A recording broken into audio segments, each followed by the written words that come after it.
कल शपथ ली कल्पना सोरेन ने। गांडे उपचुनाव जीतकर पहली बार बनी है विधायक, जानिए उनके बारे में सब कुछ। पूर्व सीएम हेमंत सोरेन की पत्नी कल्पना सोरेन कल विधायक पद की शपथ ली। झारखंड विधानसभा में शाम में कार्यक्रम आयोजित किया गया है। उन्हें विधानसभा अध्यक्ष रविंद्रनाथ महतो पद की शपथ दिलाएंगे। वह गांडे उपचुनाव जीतकर पहली बार विधायक बनी है। शपथ ग्रहण कार्यक्रम के दौरान सीएम चंपई सोरेन सहित झामुमो, कांग्रेस और राजद कोटे के मंत्री भी मौजूद रहेंगे। कल्पना सोरेन गांडे उपचुनाव जीतकर विधायक बनी है। उन्होंने बीजेपी प्रत्याशी दिलीप वर्मा को 26,000 वोटों से हराया है। कल्पना जिस गांडे सीट से विधायक चुनी गई है, उस सीट पर साल 2019 में हुए झारखंड विधानसभा चुनाव में झारखंड मुक्ति मोर्चा झामुमो के डॉक्टर सरफराज अहमद चुने गए थे। हेमंत सोरेन को समन के बाद ही डॉक्टर सरफराज ने विधानसभा की सदस्यता से इस्तीफा दे दिया। इसके बाद इस सीट पर कल्पना सोरेन चुनावी मैदान में थी। जमशेदपुर के सिद्धगोड़ा दुकान में चोरी। सिद्धगोड़ा में सुरक्षा कर्मी को किया बेहोश, फिर शराब दुकान में चोरी, नगद भी ले उड़े चोर। जमशेदपुर में एक बार फिर चोर एक्टिव हो गए हैं। ताजा मामला सिद्धगोड़ा थाना क्षेत्र का है, जहां चोरों ने शुक्रवार देर रात 2 कंपोजिट शराब दुकान को निशाना बनाया। चोरों ने पहले सिद्धगोड़ा थाना क्षेत्र के सिद्धगोड़ा बाजार स्थित कंपोजिट शराब दुकान में चोरी का प्रयास किया। चोरों ने दुकान में लगे ताला को भी तोड़ दिया। इसी बीच टाइगर मोबाइल के जवान पेट्रोलिंग करते हुए मौके पर पहुंचे। टाइगर मोबाइल के जवानों को देख चोर फरार हो गए। इधर दूसरी घटना बारीडीह गोल चक्कर के पास स्थित शराब दुकान की है। यहां कार से आए 2 चोरों ने पहले मौके पर मौजूद सुरक्षा कर्मी आनंद कुमार को बेहोश किया और फिर शराब दुकान का ताला तोड़ चोरी कर दी। आनंद ने बताया कि जब उसे होश आया तो उसने थाना प्रभारी के नंबर पर फोन भी किया, पर उन्होंने फोन नहीं उठाया। रिम्स शासी परिषद की बैठक, मेडोल हेल्थ मैप को हटाने की तैयारी। खुद का केंद्रीकृत डायग्नोस्टिक लैब बनाएगा रिम्स। रिम्स प्रबंधन ने मरीज हित में व्यवस्था में सुधार लाने की दिशा में शुरुआत कर दी है। इसी कड़ी में प्रबंधन अब रिम्स में सालों से जमी रेडियोलॉजी व पैथोलॉजी सेंटर्स को हटाने की तैयारी में है। प्रबंधन ने जीबी की बैठक में लिए गए निर्णय के तहत मेमर्स मेडोल लैब और हेल्थ मैप को रिम्स से हटाने को लेकर सरकार को अनुशंसा भेजेगी। रिम्स प्रबंधन ने निर्णय लिया कि उक्त दोनों एजेंसियों के ऊपर रिम्स का कोई नियंत्रण नहीं है। मेडोल लैब और हेल्थ मैप द्वारा समर्पित इकरारनामा को निगरानी पदाधिकारी के स्तर से जांच कराते हुए राज्य सरकार से इनकी सेवा समाप्त कर रिम्स से हटाने के लिए अनुशंसा की जाएगी। इस निर्णय के बाद से प्रबंधन ने दोनों कंपनियों को रिम्स का लाभ देना बंद कर दिया है। हेल्थ मैप में करीब 3 साल से अलाव फ्री बंद है, जबकि इधर कुछ महीनों से मेडोल जांच घर में भी अलाव फ्री करना बंद कर चुकी है। बताते चले कि वर्तमान में रिम्स में ओपीडी व भर्ती मरीजों को ब्लड, यूरिन समेत अन्य तरह की जांच के लिए रिम्स के सेंट्रल लैब को दुरुस्त किया गया है। बावजूद रिम्स के लैब की तुलना में मरीजों की अधिकतम संख्या मेडोल में जांच कराने पहुंचती है। यही कारण है कि रिम्स अपना डायग्नोस्टिक लैब डेवलपमेंट करने में असमर्थ है। फास्टैग मशीन सुलझाएगी पार्किंग विवाद। वाहन का एंट्री टाइमिंग और डिटेल होगा रिकॉर्ड। एग्जिट गेट पर लगी मशीन बताएगी 10 मिनट से पहले निकलें या बाद में।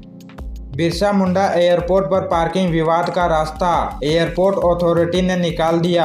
एयरपोर्ट की एंट्री गेट पर 1 और एग्जिट गेट पर 2 टोल टैक्स की तरफ फास्टैग मशीन लगा दी गई है। इसके साथ ही अब एयरपोर्ट पर एंट्री के समय वहां की टाइमिंग के साथ पूरी डिटेल फास्टैग मशीन में आ जाएगी। उसके बाद एग्जिट के समय अगर 10 मिनट से कम समय में यात्री निकल रहे हैं तो ऑटोमेटिक तरीके से फास्टैग मशीन हरी झंडी देगी और वह यात्री निकल जाएगा। अगर 10 मिनट से ज्यादा हो जाएगा तो मशीन खुद ही किराया जनरेट करेगी और यात्री के वाहन पर लगे फास्टैग से पैसा ऑटोमेटिक तरीके से कट जाएगा। मशीन के द्वारा वाहन चेक इन के दौरान 3 से 4 सेकंड का समय लगेगा, जबकि मैनुअल करने में एक वाहन को करीब 30 से 40 सेकंड का समय लगता था। अब ऐसे में गेट पर लगने वाली भीड़ की समस्या भी समाप्त हो जाएगी। बिरसा मुंडा एयरपोर्ट अथॉरिटी के अनुसार फास्टैग मशीन लगने का काम पूरा हो चुका है। मशीनों को लिंक करने का काम चल रहा है, जो जल्द ही पूरा हो जाएगा। अगले 10 से 15 दिन में यह सेवा शुरू हो जाने की उम्मीद है। चक्रधर पुलिस ने 3 अपराधियों को पकड़ा। मोटरसाइकिल चोर गिरोह में थे शामिल। गिरफ्तार लोगों में नाबालिग भी शामिल। पश्चिम सिंहभूम जिले के चक्रधरपुर थाना पुलिस ने चोरी के मोटरसाइकिल के साथ एक नाबालिग सहित 3 युवकों को गिरफ्तार कर जेल भेज दिया। घटना के संबंध में मिली जानकारी के अनुसार शहर के गेलन भट्टी निवासी विनय कुमार जायसवाल का 30 मई को अज्ञात चोरों ने घर के बाहर खड़ी बाइक चोरी कर फरार हो गए थे। घटना के बाद पीड़ित के बयान पर चक्रधरपुर थाना में अज्ञात चोरों के खिलाफ मामला दर्ज कराया गया था, जिसके बाद कार्रवाई करते हुए अपराधियों को गिरफ्तार किया गया है। इस घटना को लेकर पुलिस गंभीरता को देखते हुए थाना प्रभारी चक्रधरपुर के नेतृत्व में एक छापेमारी दल का गठन किया गया। गठित टीम ने साक्ष्य के आधार पर अभियुक्तों की पहचान कर गिरफ्तारी एवं लूटे गए सामान की बरामदगी के लिए लगातार छापेमारी की जा रही थी। इसी क्रम में अभियुक्त शिवचरण लुगुन तथा गंगा सागर प्रसाद को पकड़कर पूछताछ की गई तो दोनों ने इस कांड में शामिल होने की बात स्वीकार किया। शहर में गुंडागर्दी, बहन से छेड़खानी का विरोध किया तो घर में घुसे 20 बदमाश, भाई को घर से निकाल पीटा। सदर थाना क्षेत्र के चुना भट्टा स्थित कटी गली में रविवार की दोपहर लगभग 1:30 में 20 बदमाशों ने जमकर गुंडागर्दी की। बहन से छेड़खानी का विरोध करने पर नाराज बदमाश 20 गुंडों को लेकर हथियार के साथ दिन दहाड़े घर में घुस गया और उसके भाई को बेरहमी से पीटा। इसके बावजूद जब बदमाशों का मन नहीं भरा तो पीड़ित भाई को पीटते हुए घर से बाहर निकाला और बीच सड़क पर दौड़ा कर बेल्ट से मारा। पीड़ित युवक का नाम अभिषेक वर्मा है। अभिषेक के पिता मनोज वर्मा ने सदर थाने में आरोपी बदमाश रोशन यादव समेत 30 अज्ञात के खिलाफ प्राथमिकी दर्ज कराई है। आरोपी रोशन यादव भी चुना भट्टा का ही रहने वाला है। दर्ज प्राथमिकी के साथ पीड़ित ने पूरी घटना का सीसीटीवी फुटेज भी पुलिस को सौंपा है, जिसमें बदमाश घर में घुसकर मारपीट करते दिखाई दे रहे हैं। प्राथमिकी दर्ज कराए जाने के बाद पुलिस ने छापेमारी की, लेकिन सभी आरोपी अपने घर से फरार मिले। टेक्निकल सेल की मदद से आरोपियों के बारे में जानकारी जुटाने का प्रयास किया जा रहा है।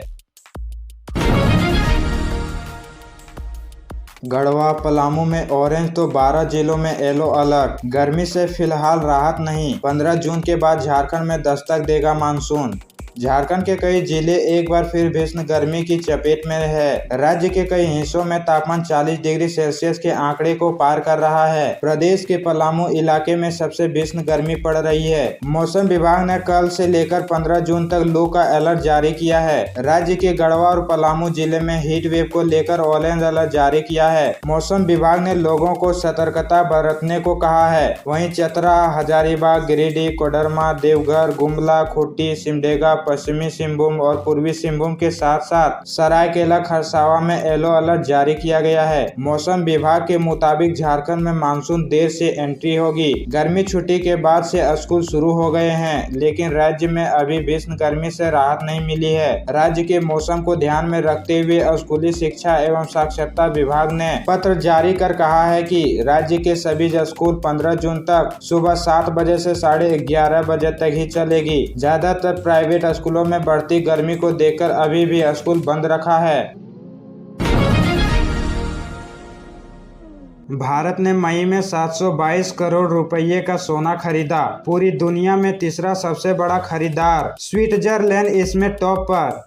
भारतीय रिजर्व बैंक यानी आरबीआई ने मई में दुनिया का तीसरा सबसे बड़ा सोना खरीदार रहा। वर्ल्ड गोल्ड काउंसिल के मुताबिक बीते माह भारत ने करीब 722 करोड़ रुपए का सोना खरीदा। सिर्फ स्विट्जरलैंड और चीन ने भारत से ज्यादा गोल्ड खरीदा। बीते 5 वित्त वर्षों में भारत ने अपने गोल्ड रिजर्व में करीब 204 टन सोने की बढ़ोतरी की। मार्च 2019 में देश का गोल्ड रिजर्व 618.2 टन था, जो 31 मार्च 2024 को 33% बढ़कर 822.1 टन हो गया। हालांकि इस दौरान सोने की कीमतों में करीब 70% की बढ़ोतरी हुई है। सोने की बढ़ती कीमतों की वजह से बीते माह ग्लोबल गोल्ड मार्केट में औसत दैनिक ट्रेडिंग वॉल्यूम 18 लाख करोड़ रुपए रहा। यह अप्रैल 2024 की तुलना में 13% कम, लेकिन 2023 के औसत 13.6 लाख करोड़ रुपए रोजाना से 32.51% ज्यादा है।